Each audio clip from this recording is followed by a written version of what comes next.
Obrigado, irmão Moacir. Em nome de Jesus, graça e paz a todos. Nós agradecemos a Deus por estarmos aqui, os irmãos e irmãs, crianças, adolescentes, jovens. Quero convidá-los a em pé, por favor. Abram suas Bíblias em Lucas, o Evangelho. Lucas, capítulo 16.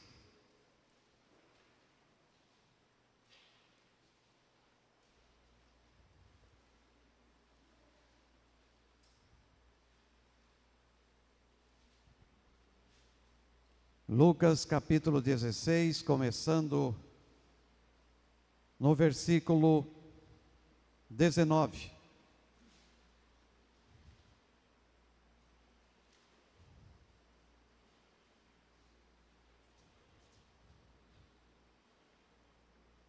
Obrigado.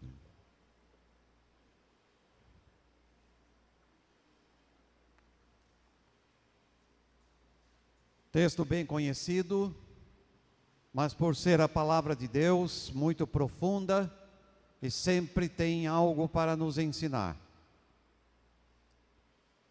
E a nossa oração nesta noite, em nome de Jesus, é que cada um de nós estejamos abertos, solícitos, desejosos de ouvir a voz de Deus, sermos ensinados.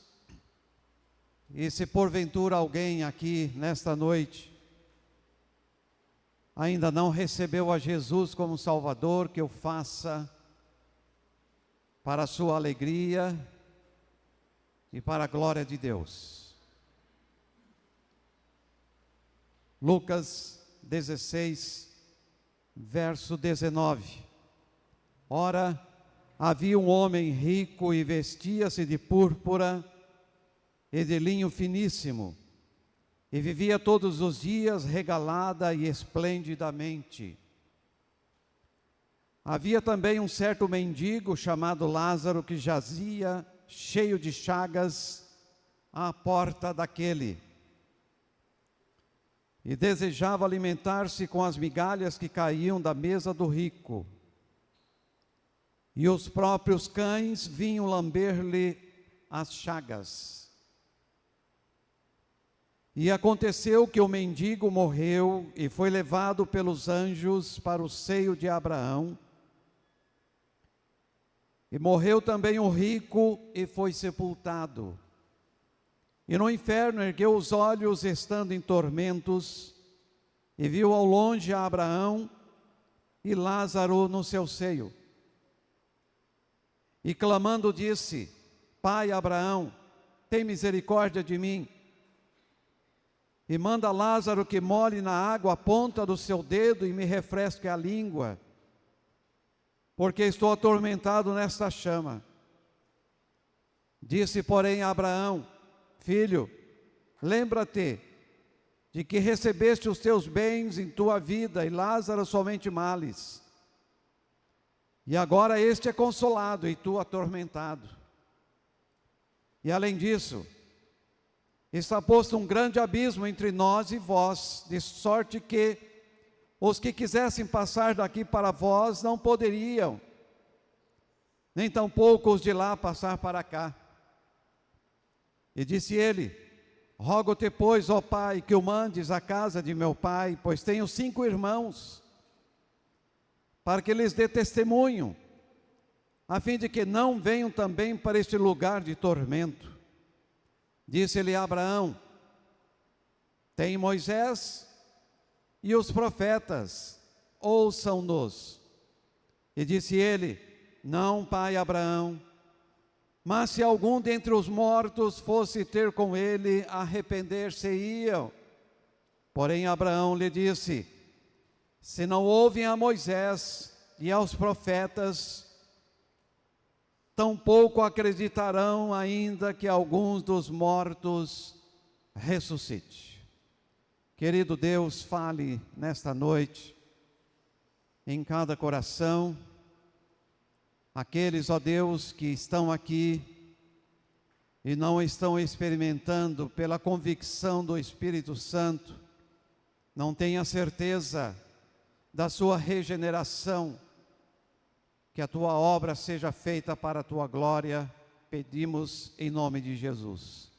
Amém. Podeis assentar.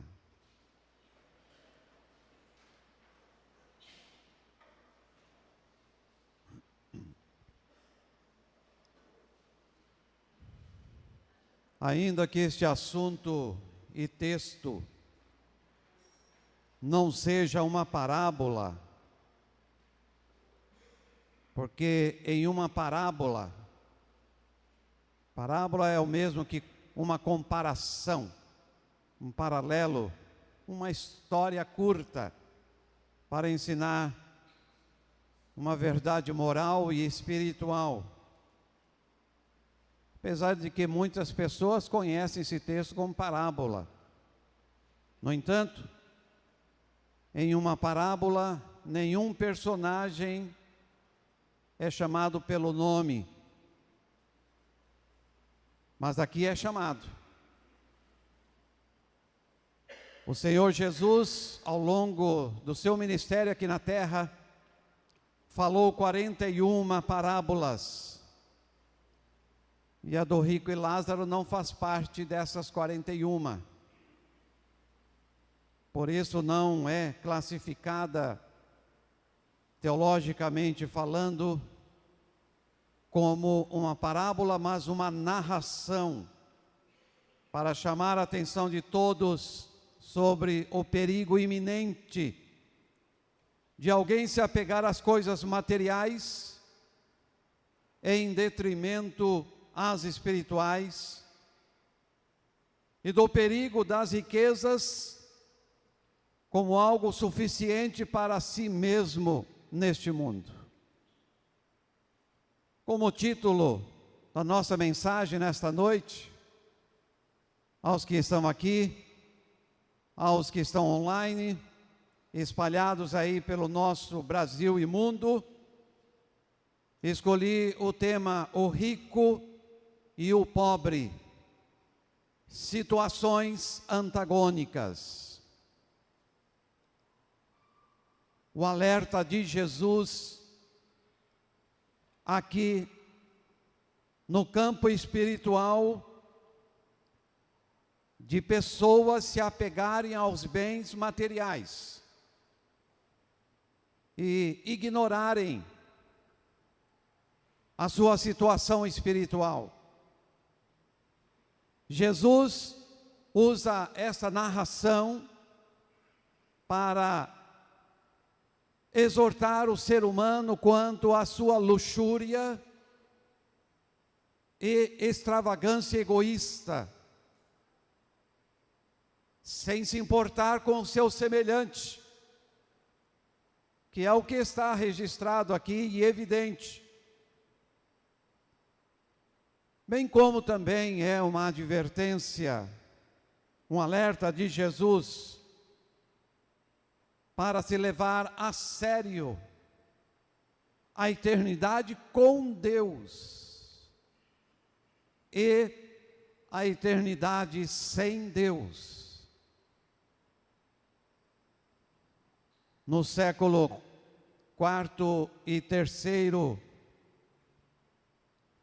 da nossa era, os discípulos do filósofo grego Epicuro, os chamados epicureus, e também do filósofo Zenão, conhecido como estoicos, abandonaram a busca pela verdade, buscando em lugar disso algo que trouxesse prazer à carne. É como se fosse um carnaval permanente. Entregando-se a festas de orgias. Quando citado aqui na palavra de Deus, estas pessoas destas escolas filosóficas e vamos ler mais à frente um texto que mostra isso, há uma advertência de Deus para nós também. Qual tem sido a nossa prioridade neste mundo? Qual tem sido a nossa prioridade nesse tempo presente?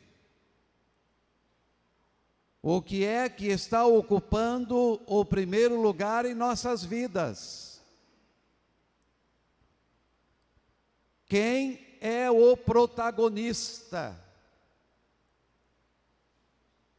Como nós temos encarado e tratado as coisas materiais? Estes epicureus e os estoicos pensavam e viviam como se existisse só esta vida. Mas, na realidade, eles agiam assim porque eles não criam na ressurreição, eles não criam na eternidade, ou que existisse a eternidade. Tinham sim, claro, um viver luxuoso. E isso era o principal objetivo da vida deles. Um viver contrário, antagônico ao que o apóstolo Paulo vai mostrar para nós lá em Atos capítulo 17. Atos capítulo 17. E que registra estes filósofos ou seguidores de Epicuro e de Zenão, que buscavam os prazeres pessoais, os prazeres da carne, que queriam viver um carnaval permanente. Atos capítulo 17, versículos de 16 a 21. Enquanto Paulo os esperava em Atenas, capital da Grécia, o seu espírito se agitava em si mesmo, vendo a cidade tão entregue à idolatria, de sorte que disputava na sinagoga com os judeus e religiosos, e todos os dias na praça com os que se apresentavam. E alguns dos filósofos epicureus e estoicos contendiam com ele, e uns diziam: que quer dizer esse tagarela? E outros: parece que é pregador de deuses estranhos, porque eles anunciavam Jesus e a ressurreição.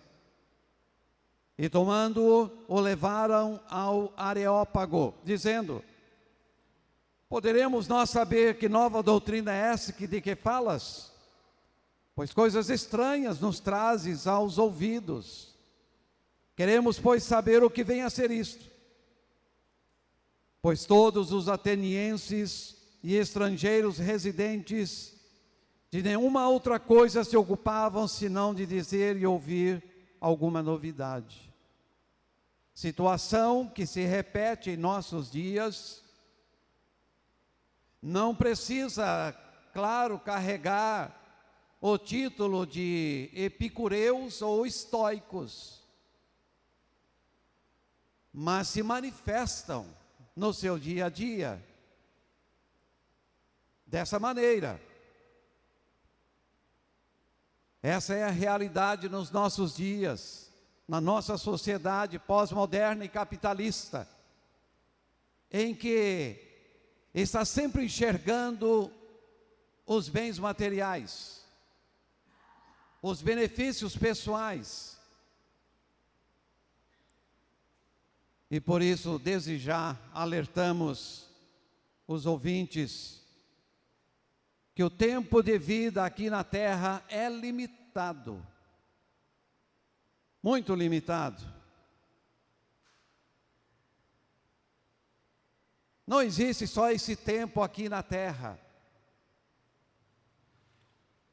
Existe a eternidade. A eternidade pós-vida física, material, biológica. Sim, a vida pós-morte. A Bíblia Sagrada nos registra lá em 1 aos Coríntios, capítulo 15, 1 aos Coríntios, capítulo 15, versículos de 16 a 20, o apóstolo Paulo, usado por Deus, transmite e está registrado aqui na Bíblia. Porque se os mortos não ressuscitam, também Cristo não ressuscitou. E se Cristo não ressuscitou, é vã a vossa fé. E ainda permaneceis nos vossos pecados. E também os que dormiram em Cristo estão perdidos, se esperamos em Cristo só nesta vida. Então nós somos os mais miseráveis de todos os homens. Mas de fato, Cristo ressuscitou dentre os mortos e foi feito as primícias dos que dormem, ou o primeiro a ser ressuscitado por Deus, para não mais morrer. Primícias. Esse é o nosso quadro real lá no primeiro século. Este é um quadro real no século 21. Quantas milhares e milhões de pessoas não estão vivendo movida pelos bens materiais?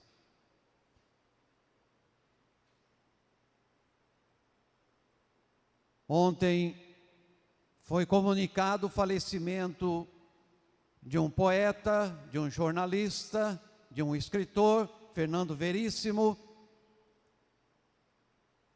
E ele disse o seguinte: olha, eu imaginava que depois da morte existisse vida, mas um ateu como eu, não tenho essa esperança. Mas a palavra de Deus registra que existe vida após morte. As coisas não se findam aqui. Este é um período que nós, seres humanos, estamos tendo como oportunidade para uma jornada de preparação para um dia ou estarmos com Abraão no céu de Jesus, ou estar lá no inferno como aquele rico que, enquanto em vida, não quis nem saber desse assunto, o assunto espiritual. Situações antagônicas entre o pobre e o rico, situações contrárias. O rico só pensava em si mesmo, só olhava para o seu próprio umbigo, usava toda a sua fortuna para se autossatisfazer e não considerava a situação da sua alma e espírito em relação à eternidade. Oxalá, nesta noite, os que aqui se encontram e os que nos ouvem online, esteja considerando, parando um tempo para, caso seja esta a sua realidade, igual a do rico, reconsidere e leve a sério, pensando no pós-morte, e não agindo como Fernando Veríssimo e tantos outros que existem por aí. O rico, ele usava as melhores roupas, possivelmente de grife até feito sob medida e encomenda. Como exemplo, a senhora Bush, ex-primeira-dama dos Estados Unidos, que encomendou um vestido de 15 mil dólares, hoje quase 90 mil reais, e foi para um evento especial. E quando ela chegou lá, ela viu que tinha mais 3 mulheres com o mesmo vestido. Ela não gostou. Ela voltou para casa e trocou o vestido porque queria exclusividade. apegada às aparências, ao momento e a bens materiais. O rico fazia banquetes quase todos os dias e tinha ao seu redor muitos convidados. Enfim, fazia o que hoje muitos fazem e muitos dizem. Quem já não ouviu dizer, isto é que é saber viver? Cara com as melhores roupas, melhores relógios, melhores carros, melhores recepções, melhores banquetes, melhores bebidas importadas, onde oferece caviar. O rico, e muitos dizem, isso que é saber viver. Ah, se eu tivesse alguns milhões. Ou então, você se imagina nessa situação. No entanto, no rico, o seu interior continuava vazio.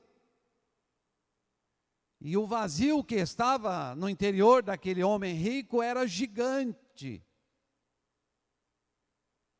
A palavra de Deus aí no versículo 19 do nosso texto básico, Lucas 16, verso 19. O homem rico vestia-se de púrpura e de linho finíssimo e vivia todos os dias regalada e esplendidamente. Dá para encher os olhos humanos. Dá para chamar a atenção. Era assim que ele pensava em viver. Como os epicureus, como os estoicos, que só buscavam o prazer carnal, o prazer pessoal. E oferecia festas e mais festas. Quando todos voltavam para suas casas, para suas residências, ele caía num abismo profundo. E é bem possível que ele até perguntava, onde está todo mundo? E nada poderia contentá-lo então. Já por sua vez, o pobre, o Lázaro, só pensava em sobreviver.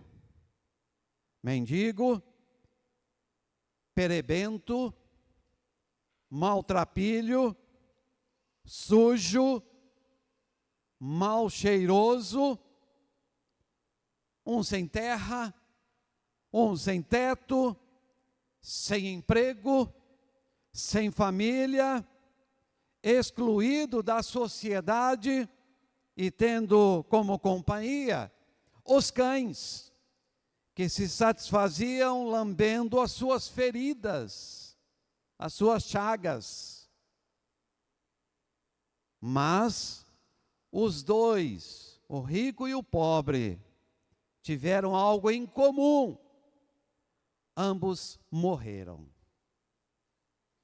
Os versículos de 19 até o verso 22, o verso 20 diz, havia também um certo mendigo chamado Lázaro, que jazia cheio de chagas à porta daquele e desejava alimentar-se com as migalhas que caíam da mesa do rico, e os próprios cães vinham lamber-lhe as chagas. Que situação antagônica, contrária, entre esses dois personagens. No verso 22, e aconteceu que o mendigo morreu e foi levado pelos anjos para o seio de Abraão, e morreu também um rico e foi sepultado. Bom, diante dessa situação contrária de vivência, de modus vivendi no mundo, entre o rico e o pobre, o Lázaro, a palavra de Deus vai continuar nos mostrando que eles foram também para dois lugares antagônicos, contrários. Um não tinha nada a ver com o outro em absoluto. Ou um ou outro. O rico que não queria saber de Deus morreu e foi para o inferno. Lugar de grande sofrimento, horror, sem retorno e sem escape. Os versos 23 e 24. E no inferno ergueu os olhos, estando em tormentos, e viu ao longe Abraão e Lázaro no seu seio. E clamando disse: Pai Abraão, tem misericórdia de mim, e manda Lázaro que molhe na água a ponta do seu dedo, e me refresque a língua, porque estou atormentado nesta chama. Viram como são dois lugares diferenciados, contrários? E aqui também cai por terra a teoria de que se dá para saquear o inferno para salvar vidas. Não existe isso. Enquanto nós estamos vivos, irmãos e amigos, nós temos a oportunidade de nos acertarmos com Deus, de nos posicionarmos diante de Deus em relação à sua palavra. Mas aconteceu a morte física, aí já não mais tem jeito, porque o destino está selado. E não tem mais volta, não tem mais escape. O versículo 26,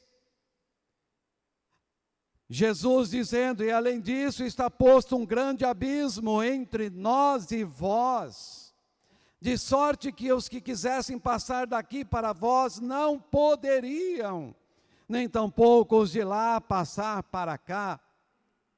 É aí que nós vemos a teoria humana de saque, ou de saquear, de ir lá no inferno resgatar vidas, não tem base bíblica. Certa feita, Albert Einstein foi convidado para fazer uma palestra num encontro muito especial, onde lá se reunia centenas de cientistas. Quando anunciaram o nome dele, lá na porta de entrada, ele começou a andar pelo corredor enorme, gigante, naquele teatro inglês, lá em Londres. As pessoas ficavam em pé e aplaudiram, sem parar, insistentemente, até que ele chegou à plataforma.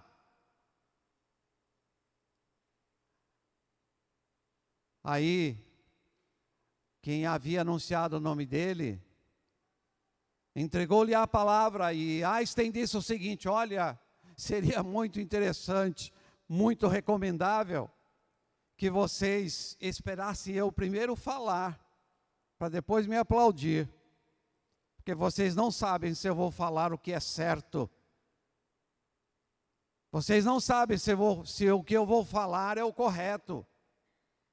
Então, irmãos, quando alguém fala, às vezes em nome de Deus, mas que Deus não está nesse negócio, porque fala contrariamente à palavra de Deus. E muitos dizem, no transcurso da fala, esse homem, essa mulher é uma bênção, sendo que daqui a pouco ela vai falar alguma coisa que não bate com a palavra de Deus. Vamos ser prudentes e cautelosos, vamos ser sábios. E quando vocês, eu, nós, ouvirmos alguém fazendo uma preleção, uma palestra, uma pregação, é preciso acompanhar atentamente. Lembram dos bereanos? Os bereanos ouviam Paulo pregar, Paulo falar, e eles abriam os pergaminhos e conferiam o que Paulo falava, para ver, para ter certeza, antes dos aplausos, se o que ele estava falando realmente estava de acordo com o que estava na palavra de Deus. Aqui cabe, por certo, uma advertência a cada um de nós. O pobre, não obstante sua situação material miserável e caótica, mendigo nos semáforos, pessoas dormindo à margem do rio, da Avenida Filadélfia, como aconteceu bastante esses dias atrás aí, e que na madrugada se repete. Antes do dia clarear, eles saem dali. Agora eles são espertos, né? Mas são pessoas que estão numa situação difícil,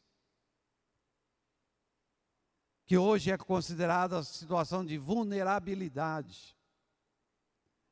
O pobre, situação material miserável e caótica, no entanto, tinha tido preocupação com a sua alma, com o seu espírito, enquanto em vida aqui na terra. Jamais blasfemara de Deus, porque se ele o tivesse feito, não estaria no seio de Abraão, porque a palavra de Deus não se contradiz. Jamais odiou o rico que o desprezava, apesar de que estava à porta dele, e não era atendido com nada, absolutamente nada, nem com um prato de comida, infelizmente. Nos versículos 20 e 21 temos esse registro aí. Havia também um certo mendigo chamado Lázaro, que jazia cheio de chagas à porta daquele, e desejava alimentar-se com as migalhas que caíam da mesa do rico, e os próprios cães vinham lamber-lhe as chagas.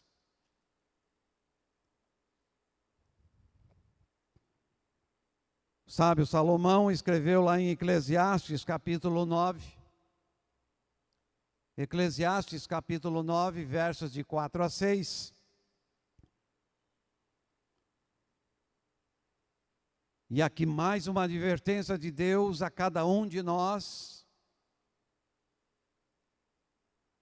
Ora, para aquele que está entre os vivos, há esperança. Entenderam os irmãos? Amém? Surgiu a morte física, bau. Acabou a oportunidade. Porque é melhor o cão vivo do que o leão morto. Porque os vivos sabem que hão de morrer, mas os mortos não sabem coisa nenhuma, nem tampouco terão eles recompensa, mas a sua memória fica entregue ao esquecimento. Também o seu amor, o seu ódio, a sua inveja já pereceram, e já não tem parte alguma para sempre, em coisa alguma do que se faz debaixo do sol. Atentemos nós, seres humanos, nos assuntos relacionados à alma e ao espírito, enquanto estamos respirando. Além do mais, os irmãos devem se lembrar lá de Hebreus capítulo 9, versículo 27, que está ordenado ao homem viver uma só vez, vindo depois disso o juízo eterno, ou a condenação eterna, ou a vida eterna, na ressurreição.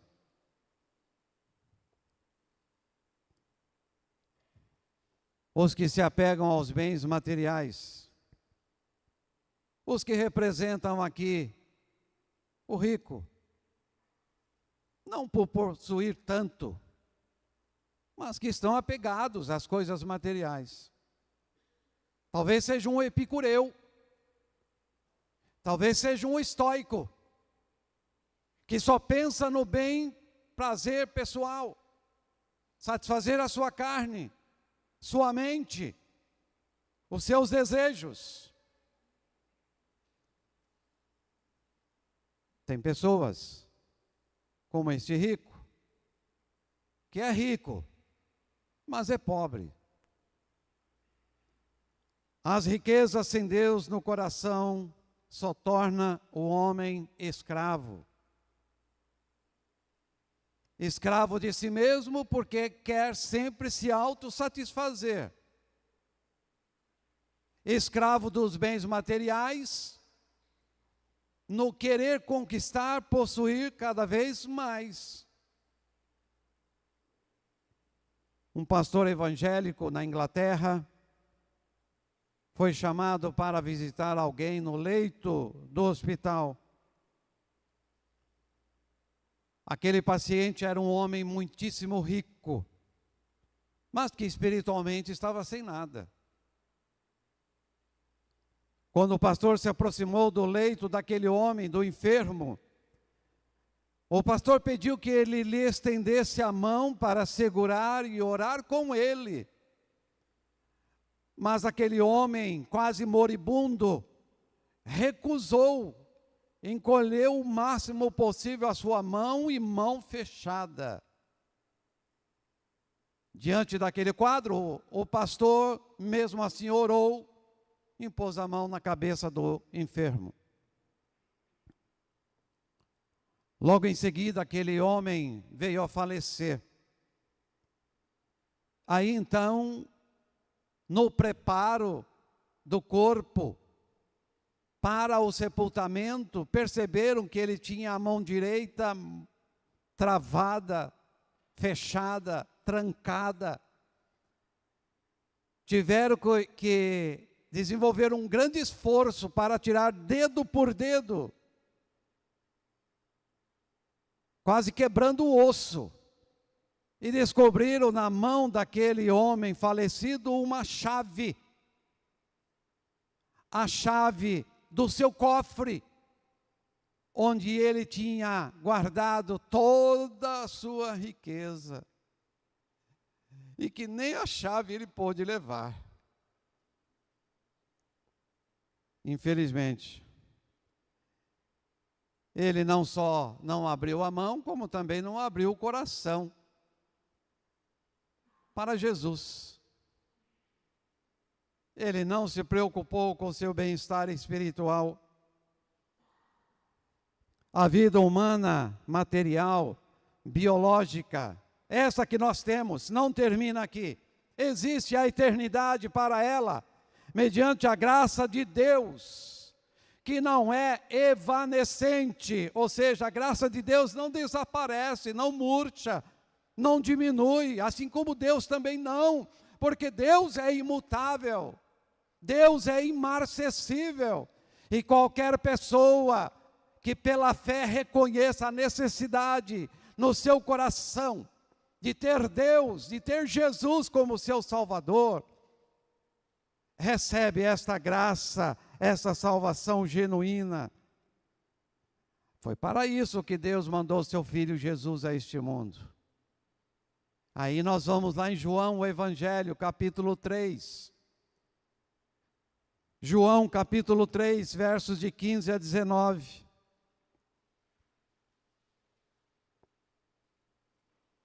João 3, 15 até o 19. Para que todo aquele que nele crê não pereça, mas tenha vida eterna. Existe uma vida eterna.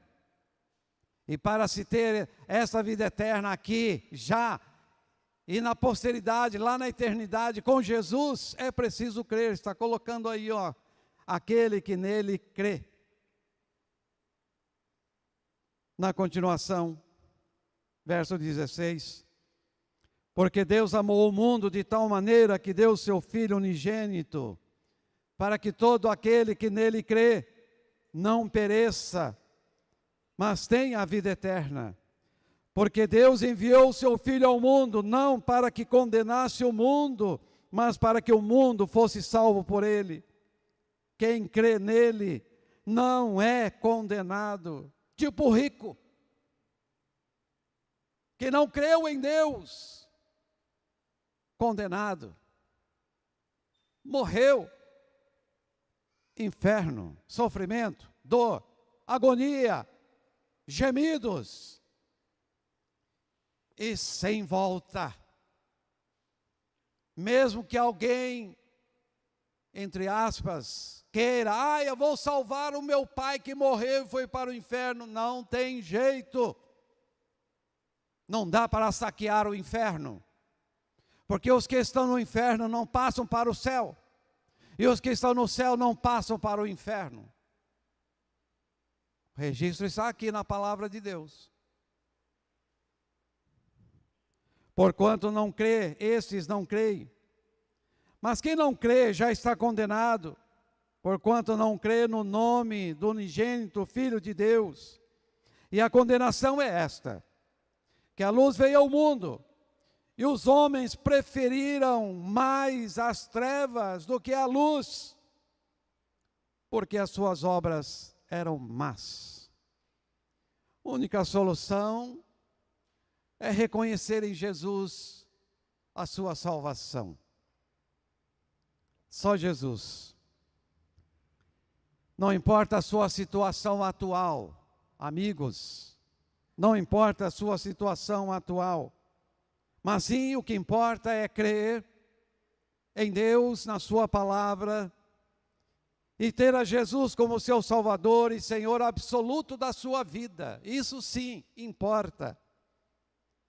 Para que quando você partir dessa vida, deste mundo, deste planeta, tenha um lugar de prazer, de gozo, de paz, de felicidade, de consolo, para estar junto com Jesus nos céus.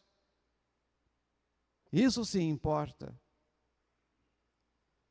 Os irmãos não conhecem lá o texto de João, capítulo 14, versículo 6. Mas eu vou ler do 2 ao 6. João, Evangelho, capítulo 14, versículos de 2 até o versículo 6. Jesus veio com o propósito de salvar vidas, salvar pessoas, remi-las, tirá-las da escravidão, do domínio de Satanás, de si mesmos, dos seus quereres, dos seus desejos. Jesus veio com esse propósito, salvação. Sofreu o que sofreu, passou o que passou, cumpriu a missão. E ele mesmo, quando estava aqui na terra, durante seu ministério, aí em João 14, versos de 2 a 6, na casa de meu pai há muitas moradas. Se não fosse assim, eu vos teria dito, vou preparar-vos lugar. E quando eu for, e vos preparar lugar, virei outra vez, e vos levarei para mim mesmo, para que onde eu estiver, estejais vós também. Mesmo vós sabeis para onde vou, e conheceis o caminho, disse-lhe, disse-lhe Tomé, Senhor, nós não sabemos para onde vais, e como podemos saber o caminho? Disse-lhe Jesus, eu sou o caminho, e a verdade, e a vida. Ninguém vem ao Pai, senão por mim. Vamos fechar questão aí. Em Jesus. Nada de mas, nada de portanto, nada de porventura. Jesus. Nós acabamos de cantar aqui uma canção que diz, irmãos, e eu tenho dificuldade de cantar aquela última linha. A cruz me libertou, a cruz me libertou. Será que foi a cruz que me libertou, irmãos? Será que foi a cruz que me libertou?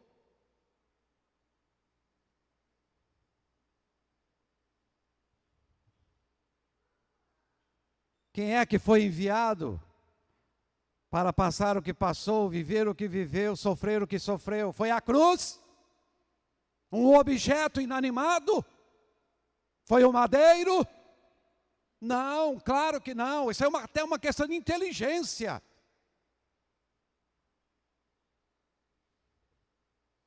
Quem foi enviado para cá, porque Deus amou o mundo de tal maneira que deu o seu Filho. É Jesus. Eu dou até uma sugestão aí. No lugar onde está escrito a cruz me libertou, colocar um N na cruz, me libertou. Aí entra a pessoa de Jesus Cristo.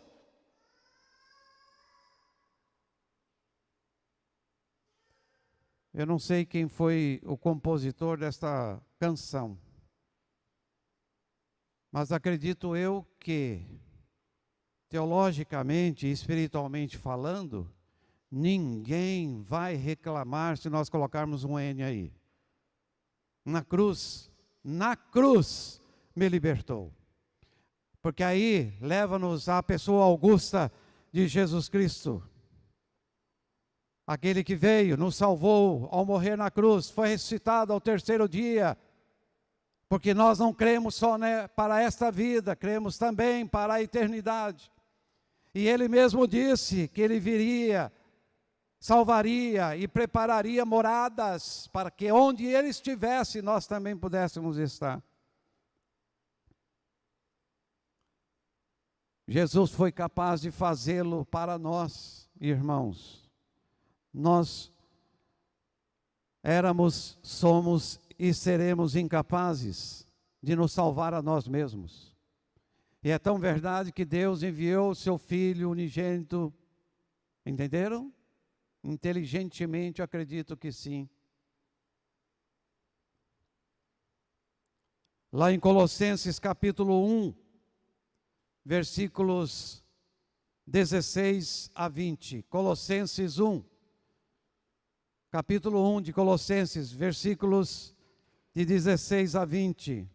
Será que Jesus realmente tem competência, tem capacidade de resolver o problema do ser humano no campo espiritual? Teria capacidade de resolver o problema daquele homem rico? Sim, porque se ele resolveu o problema do homem pobre,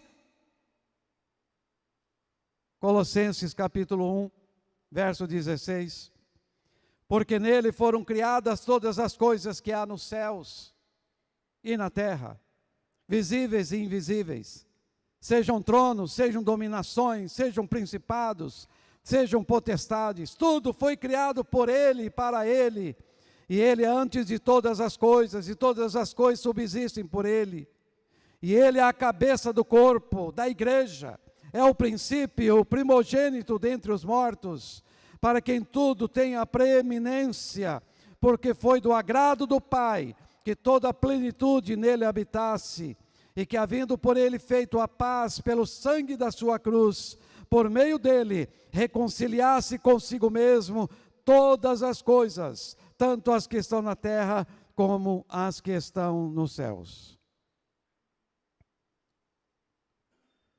E finalizando, há, segundo a Bíblia Sagrada, dois lugares distintos, onde o homem pode estar após a morte física: o céu de Jesus,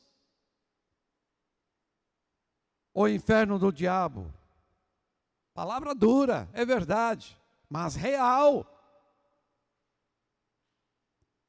A escolha é pessoal.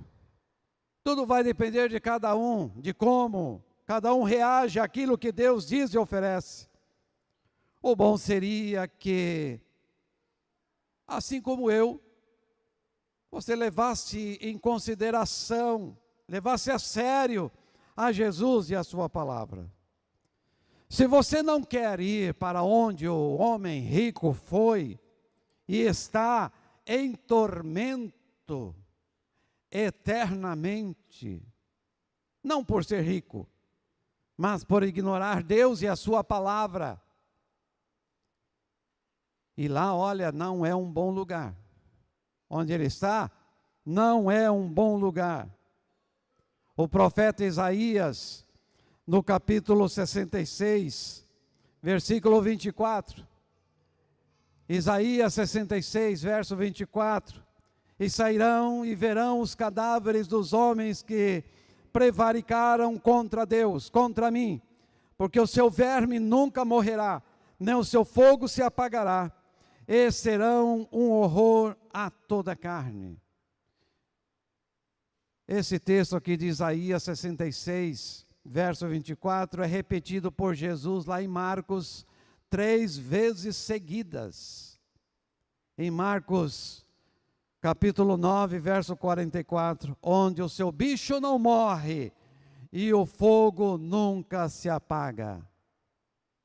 3 vezes seguidas, mostrando as consequências àqueles que, enquanto em vida, não quiseram saber de cuidar da alma e do espírito. Se apegaram às coisas terrenas, como os epicureus e os estoicos, como os gregos.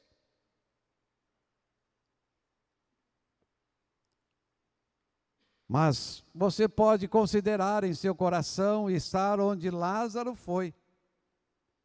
Para onde Lázaro foi. Você pode reagir. Você pode dizer para Deus: ó Deus, eu preciso de Ti. Lembram do homem publicano? Tem misericórdia de mim. Tem misericórdia de mim. O rico representava o fariseu. É porque eu sou melhor que A, que B e que C. Eu faço o que o publicano não faz, e foi citando coisas. O rico, preso aos bens materiais, ao seu eu, às coisas da carne, aos prazeres, ao seu homem velho. Mas o publicano lhe disse com humildade, curvado: tem misericórdia de mim, ó Deus. Jesus diz que o publicano foi justificado, foi salvo, foi liberto. Se você quer ir para onde o Lázaro foi, então, creia com o coração e receba Jesus neste momento pela fé. Receba. Você quer? Abra o seu coração e pela fé diga neste momento: Senhor Jesus, eu te recebo como meu Salvador. Senhor Jesus, eu te recebo como meu Salvador e Senhor neste momento.